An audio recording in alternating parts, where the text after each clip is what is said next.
ഇരട്ടയാർ ഗ്രാമപഞ്ചായത്തിലെ ശാന്തിഗ്രാം സ്റ്റേഡിയത്തിന്റെ നവീകരണ ജോലികൾ ആരംഭിച്ചു. സംസ്ഥാന കായിക വകുപ്പിന്റെ ഒരു പഞ്ചായത്തിൽ ഒരു കളിക്കളം പദ്ധതി പ്രകാരം 1 കോടി രൂപ വിനിയോഗിച്ചാണ് സ്റ്റേഡിയം നവീകരിക്കുന്നത്. സംസ്ഥാന കായിക യുവജന കാര്യ വകുപ്പിന്റെ ധനസഹായവും എം മണി MLAയുടെ ആസ്തി വികസന ഫണ്ടും ഉപയോഗിച്ചാണ് സ്റ്റേഡിയം ഒരുക്കുന്നത്.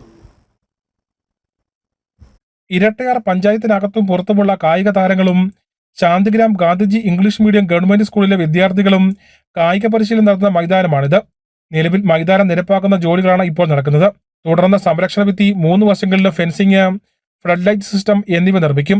പണികൾ പൂർത്തിയാകുന്നതോടെ football, volleyball, cricket, shuttle, badminton, athletics തുടങ്ങിയവ ഇവിടെ നടത്താനാകും. കൂടാതെ പകലും രാത്രിയും മത്സരങ്ങൾ സംഘടിപ്പിക്കുവാനും സാധിക്കും. വളരെ അടിയന്തരമായി വളരെ പെട്ടെന്ന് തന്നെ പണികൾ പൂർത്തീകരിക്കും.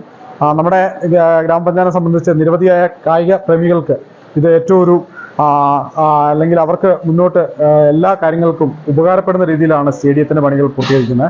7 മീറ്ററോളം ഹൈറ്റിൽ ഫെൻസിങ്ങും അതുപോലെ തന്നെ ഫുൾ ലൈറ്റിംഗ് രീതിയിലാണ് നമുക്ക് ഈ സ്റ്റേഡിയത്തിൻ്റെ പണികൾ ആരംഭിച്ചിട്ടുള്ളത്.